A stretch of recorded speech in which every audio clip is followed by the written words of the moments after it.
This is the principles by which we achieve our goals. So, and because marriage is a project, you can interpret it in that way. I have a goal, I have an end goal to build something beautiful here. It can be the principles, what I call the 7 principles of creation, dominate part of marriage. It's it's the area where we work together as a team. The second blessing, you might say. What we've been talking right now has been first blessing. Now we're entering into the world of the second blessing, and what we need to do as a team to achieve this goal. So, regardless of what we aim to achieve, principles always stay the same. The principles of creation remain the same. Some of us utilize these principles more effectively than others. And people have engaged in project work for thousands of years using these principles to build houses, businesses, marriage, achieve other goals. So Abraham built a successful business, farm, etc. The Egyptians despite their traumas and fallen natures, they built pyramids and Stonehenge. And people have been using these principles. They're more like common sense, you might say.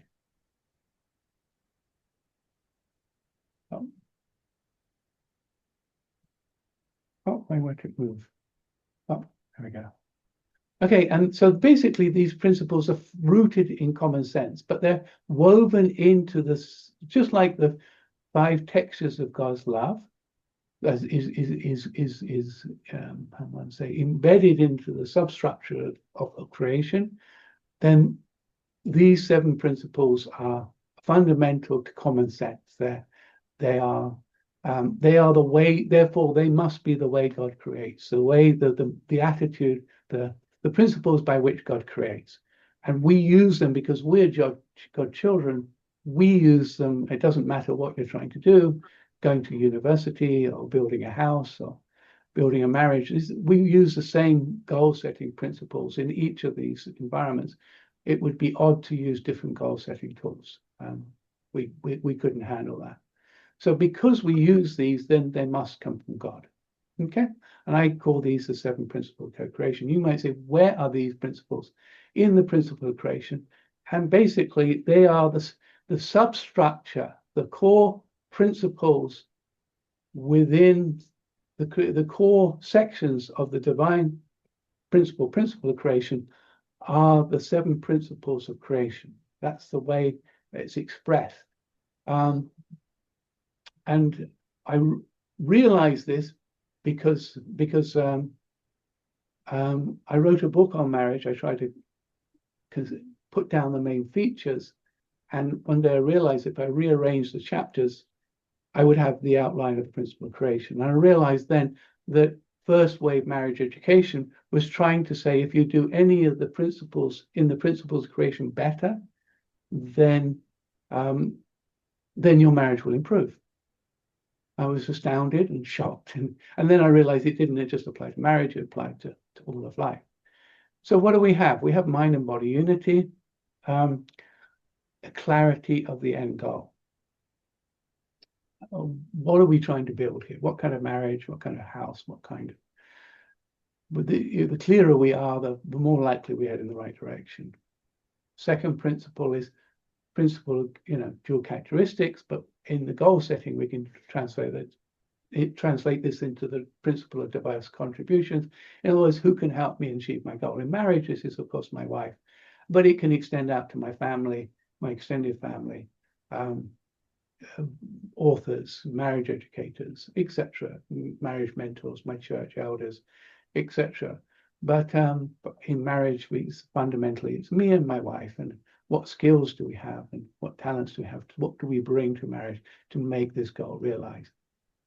The third principle is principle of dialogue to generate energy. So the principle says when give and take action centers upon a common vision, and it generates energy. So energy comes into marriage through dialoguing and working out the baby steps involved that is essential to building a healthy marriage.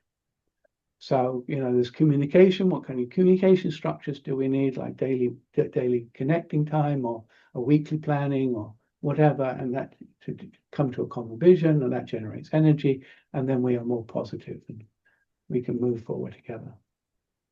The fourth principle is the love of beauty, but in this one, it's more connected to not appreciation, but in terms of generating positive moments of interaction together. So family traditions, romancing, dating, hobbies, etc. What kind of joy do we want to bring? What kind of joy do we want to bring into our marriage? Then the fifth section is the principle of being the center of harmony. And that means we have to consider key stakeholders and respect in marriage. What is respect towards my wife? What is respect towards my children and to my society and to others? The principle of 6 is the period of growth. So what do I have to learn to personally achieve this goal? So I want to get a degree. I want to, what do I have to study and what do I have to do to get this degree, and what do I have to learn to build a good marriage? And the last one is principle of vitality elements. Feedback is all goal setting models have a feedback system at the end of them, and basically they say, you need some kind of feedback.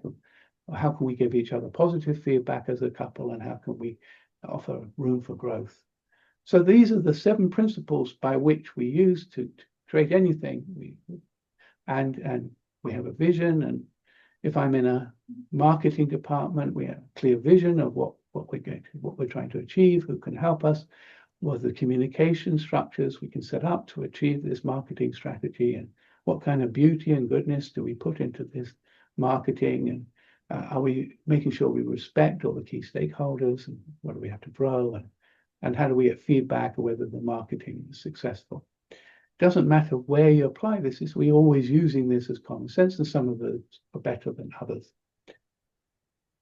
So basically, because of the reality of this common sense, because of how they're embedded into the universe, so marriage educators, of course, written lots of books on these 7 principles to help couples understand how to build wholesome marriages. Stephen Covey starts, 7 principles of highly effective people. He says, how you've got to begin with the end in mind. You've got to be clear, and couples that sit down and discuss what kind of marriage they want, kind of values they want in their marriage, and where they want to take their marriage are more likely to get there. Basically, they have a clear mind, and they hopefully can unify around it and work together and say, this is what we want. We want a forgiving home, a place of growth. And what core values do you want there? The next thing is the principle of diverse contributions. There's all kinds of things the strengths you bring into your marriage and whatever. But so we talked about the 5 textures. What kind of strengths do you bring? But also there's elements like, do we know the common gender differences? So you can learn the common gender differences, and once you understand them, it's much more easy to understand where your partner's coming from and work with that. Or if you come from different cultures, you can discuss different cultural values. So I have a book which I just recently published on, called The 7 Principles of Creation, Marriage, Enrichment workbook. And this book goes into like these 2 things, helps couples discuss these issues.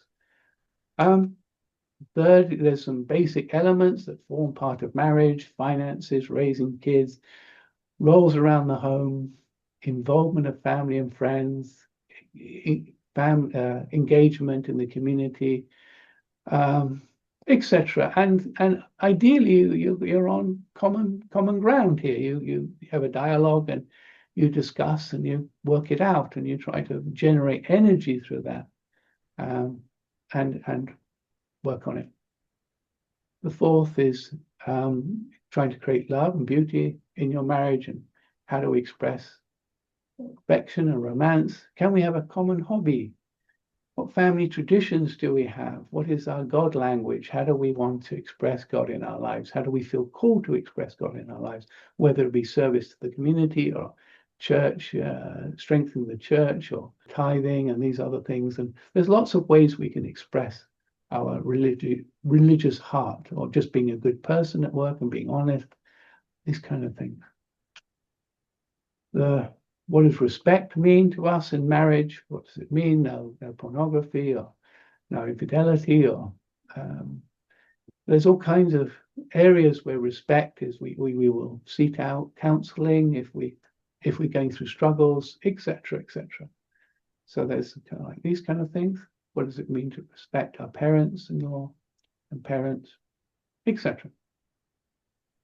And what do we have to learn to become good at marriage? And what blocks us from learning? And what dragon do I have to slay to become good at marriage? You know, what is there some inner fears which stop me from growing? And do I have to look at those fears and challenge them?